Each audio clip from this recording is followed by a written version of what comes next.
I'm Liv, and welcome back to the Book Nook.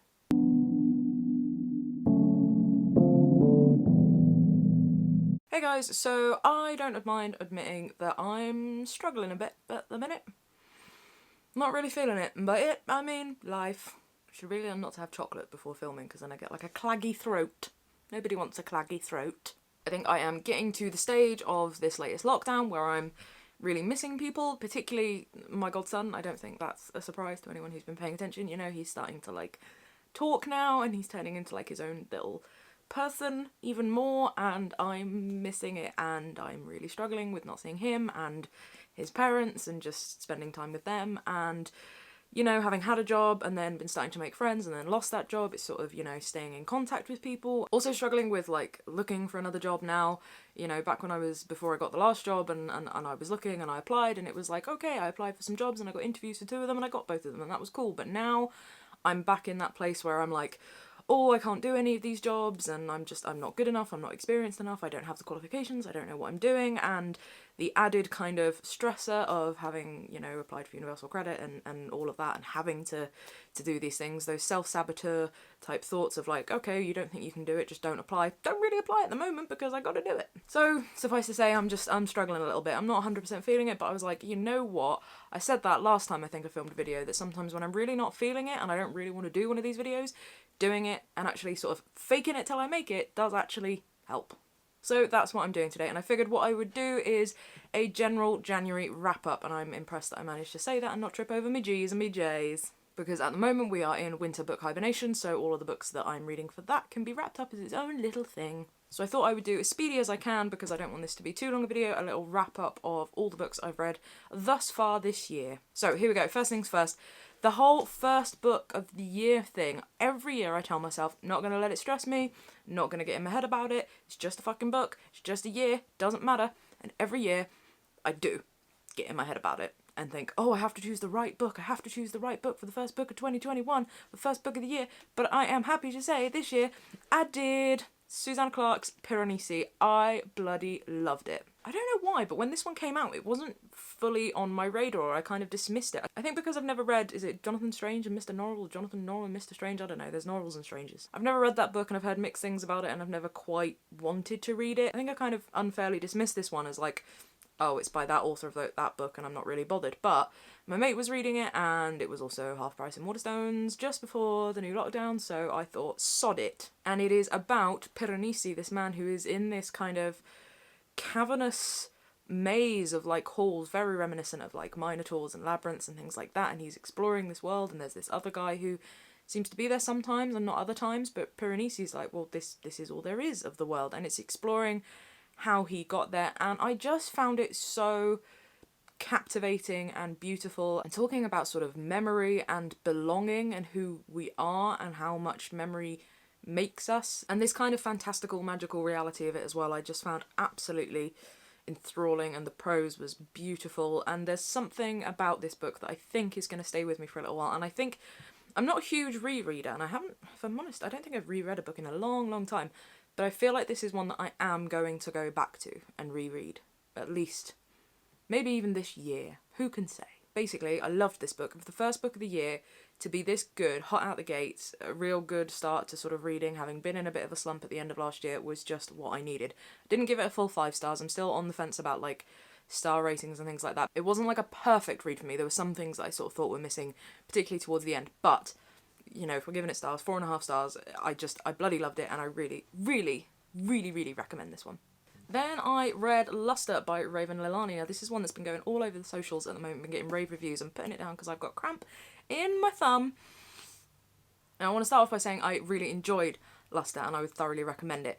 But I think what happened for me when I was reading Luster is it brought to mind some of the problems I've been having lately with novels about 20-something-year-old protagonists. Now, I don't fully buy into the whole being able to identify with characters in a book as a real marker of whether or not it's a good book or not. I think that's bullshit. Like, it's one way in, but it's bullshit. If you're a person who's capable of empathy, you can do it. You can read fantasy books and you're not a flaming hellbeast. You can read a book about a young black woman and, you know, not be a dick. Obviously, I'm not a black woman, so those kind of points of identity I didn't get, but again, I consider myself a person capable of empathy, and kind of the whole, oh, it's about a black woman and I don't really know, that's often a cop-out kind of criticism from white readers and white critics, and I'm not here for that, and that's not what I'm saying. Books about 20-something protagonists I'm really struggling with at the moment, and I think that's because I'm 28, nearly 29, approaching my 30s. I'm suddenly feeling very 30, and it's almost like, although I don't buy into the whole like identifying with as a blah blah blah, the closer I am to a protagonist, the more I kind of feel like I should be getting all of it. So in Luster, a lot of the cultural references that the main character's making, I get those because I'm hip with the youth enough, but I also get a lot of the cultural references that are coming from her father. And I'm like, oh, I'm this in-betweeny generation, and is this for me? Are these cultural references for me? Am I young enough to get this? And I think this is turning into like a mini therapy session, but it's the problem I'm having in general with books by 20-something narrators where I'm close enough where I feel like I should be getting all of these references, and then when I don't, I feel like, oh, did I not do my 20s right? And that's not really what you're supposed to be getting out of a lot of these books, I guess. I'm thinking of this, I'm thinking of Kylie Reid's What a Fun Age, I'm thinking of Animals by Emma Jane Unsworth, and I'm feeling, when I read them, I'm like, oh, did I not do my 20s right? I didn't do all of this stuff, so I can't fully identify with it. So am I receiving this book right? So all ties into all those sorts of feelings. But the book, Luster, really good, beautiful prose, really very moving, really interesting as well, quite kind of stark and cutting, some of the prose, and I really, really enjoyed it. So I do recommend it. That was whole just a therapy session.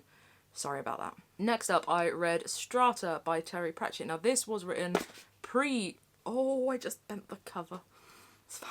This was written pre-Discworld, and it is a more sci-fi rather than fantasy-based story about these people who kind of do, like, terraforming, and it's all about kind of, like, the origins of Earth and a flat Earth, and I really wanted to like it, and I was trying to sort of bear in mind this was pre-Discworld, this was very, very early novel, but I really didn't enjoy it. It was really interesting to kind of see possibly the genesis of some of the ideas that have ended up in Discworld. And the most exciting bit was when there was a mention of kind of a mythology of a flat earth carried by elephants on a turtle's back, and it was like, oh, that's Discworld. But apart from that, you could really tell it was an early novel. The structure was kind of all over the place. Some of the humour was in there, and it was like, oh, that's nearly the Pratchett we know and love. You're nearly there. You're just honing your craft, but it just fell really, really flat for me. Like, I was hoping to be able to love it as a sci-fi novel on its own feet, but I couldn't. Sorry. Then I read Carmilla by Sheridan Le Fanu, shiny book. Still got cramp in my thumb. Again, this book kind of disappointed. It was a kind of expectations versus reality type thing. The first half was really quite spooky, and it was building all this momentum, and it was really kind of under your skin and, ooh, what's going to happen? And then the second half kind of wrapped things up really quickly, with a man telling everybody what was going on and explaining it. The ending of the novel was being mansplained. I really wanted to love it, and I think it could have done with being a bigger novel and building on it more and not just having some dude explain everything at the end. Maybe I don't get it. Maybe gothic literature is not for me, but... Then I read You Will Never Be Forgotten by Mary South. This is a collection of short stories that I was really excited about because it purported to be George Saunders-esque, and you guys know he's my boy. But I kind of didn't love it. Not been the best reading month. It kind of felt like a hybrid between George Saunders and Man vs. Nature by Diane Cook, which is a collection of short stories that I really loved. It was really dark and twisty. Kind of felt like those two kind of mixed together, but kind of just going, I don't know, something about it didn't click for me. It was like the ideas were there, the prose was there, but it kind of all the time felt a little bit to me like it was reaching for something and not quite getting it. I don't know whether it was something about sort of topicality of some of them, but some of them kind of felt almost like too on the nose. I don't know. Parts of some of these stories have really stayed with me, and not necessarily in a very comfortable way, and that's maybe kind of the point, that they're supposed to sit with you in an uncomfortable way, but I don't know. Something didn't click for me. You may enjoy it otherwise. Then I read Still Aside by Cynan Jones. I know it's a Welsh name and I've been told how to pronounce this and I've forgotten. I'm pretty sure it's Cynan Jones. Still Aside, you guys know that I loved Cove by this author. Absolutely adored it, and I've loved a couple of others as well. And I was really, really, again, hoping to love this one, but didn't.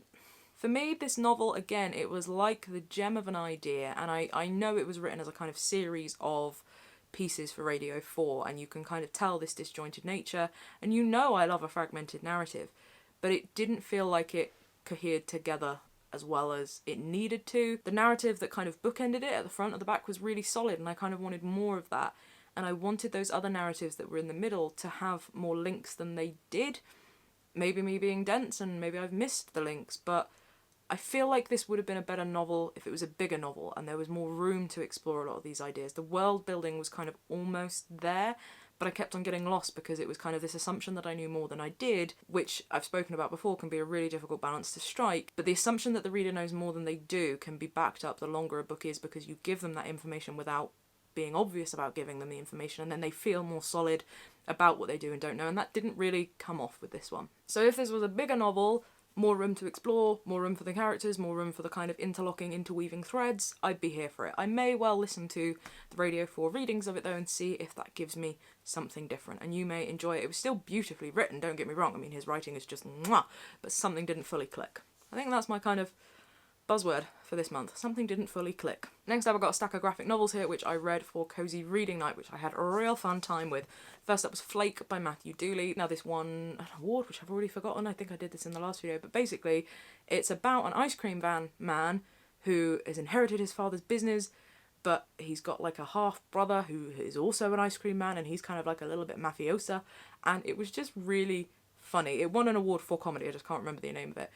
But it was really funny, it's really heartwarming, beautifully illustrated, thoroughly recommend. If you're someone who doesn't think they're really into graphic novels, give this one a go, because it's got enough kind of overtures of kind of popular culture tropes that you will feel at home in it, but it also just does really nice things, really cool, loved it. Then I sat and read volumes 13 and 14 of Lumberjanes. I think there is now 15 and 16 as well, so I'm behind. Lumberjanes I really enjoy. It's about the Roanoke girls. It's kind of like a Girl Guides thing, but in a slightly more fantastical setting. And they end up getting off in all these japes and scrapes. And it's really fun. I think the problem it's falling into now is it is slightly repetitive. It's formulaic, but it's nice and cozy.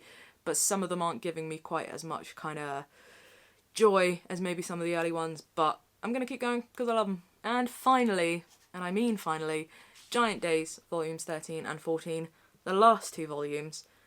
I'm going to do a proper video on graphic novels. Another promise not fulfilled, but Giant Days has been a series that I got into, and again, weirdly enough, talking about that 20-something protagonist, this is about a group of girls at uni, and again, that thing of, is this close enough to my uni experience? It is, but also, I just love these girls so much. They're so, like, the whole strong female characters, but they are, and they're just, I love them. And I've thoroughly enjoyed going on this journey with them through university, seeing them grow, and somehow, like, this series of graphic novels has done something with these, you know, young protagonists, young female protagonists, that a lot of books haven't, and I don't know whether it's the fact that it's humour and it's more light-hearted or what, but Giant Days I absolutely love. If you want to kind of relive your uni days, but in not such an angsty, kind of heavy way, Giant Days is the way to do it. I always get worried when I can hear the cat's little bell ringling and dingling, and he hasn't come to see me. May have to go and check if there's a mouse in the house. So those are the books I've read this month that are not book hibernation related, which is probably only going to be like 3 of them now. I don't think I'm going to hit 4, but I will wrap that up. Don't know what this is. Do that sometime next week, and I will also be doing a January haul. That's a stack of books. So once more, I hope you're all keeping safe and well. I hope your mental health is doing okay. As I say, I'm having a wobbly week, but it's gonna happen. We've got to look after ourselves whatever way we can and try not to beat ourselves up when we're having a low day, which I've not been 100% successful with these last few days, but I'm getting there. So stay safe, stay well, stay home where you can, and I will see you next time. Goodbye.